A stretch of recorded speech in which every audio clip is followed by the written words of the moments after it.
মুহাম্মদ মক্কা আক্রমণ করে ৩৬০টি কুরাইশ মূর্তি ধ্বংস করার ২ সপ্তাহ পর নবী মুহাম্মদ তার ভয়ঙ্কর সেনাপতি খালিদ ইবনে ওয়ালিদকে নাকলায় আলুজ্জার মন্দির আক্রমণ করতে পাঠান। খালিদ ইবনে ওয়ালিদ সেখানে গিয়েছিলেন নাকলা তার মুসলিম সৈন্যদের সাথে।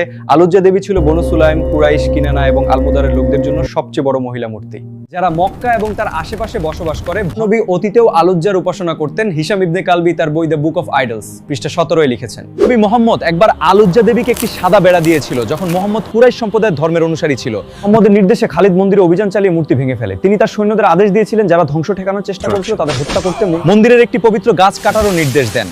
এরপর খালিদ ফিরে আসে এবং নবীর সাথে দেখা করে তার মিশন সম্পর্কে রিপোর্ট করার জন্য। খালিদ মুহাম্মদকে বলল, ইয়া রাসূলুল্লাহ, আমি ইতিমধ্যেই আলুজ্জা মূর্তি ধ্বংস করেছি। মুহাম্মদ বলল, না, তুমি এখনো আসল মূর্তিটি ধ্বংস করোনি, ফিরে যাও এবং তোমার কাজ পূরণ করো। তাই খালিদ এবং তার ৩০০ সৈন্যের বাহিনী কাজ শেষ করতে নাকলায় ফিরে গেল।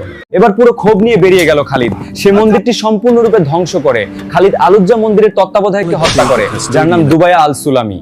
মন্দিরটি সম্পূর্ণরূপে ধ্বংস করে এবং এর রক্ষকদের হত্যা করার পর খালিদ এবং তার বাহিনী নবীর সাথে দেখা করতে ফিরে আসেন। খালিদ নবীর কাছে নাকলায় যা করেছে এবং যা দেখেছে তা বর্ণনা করে।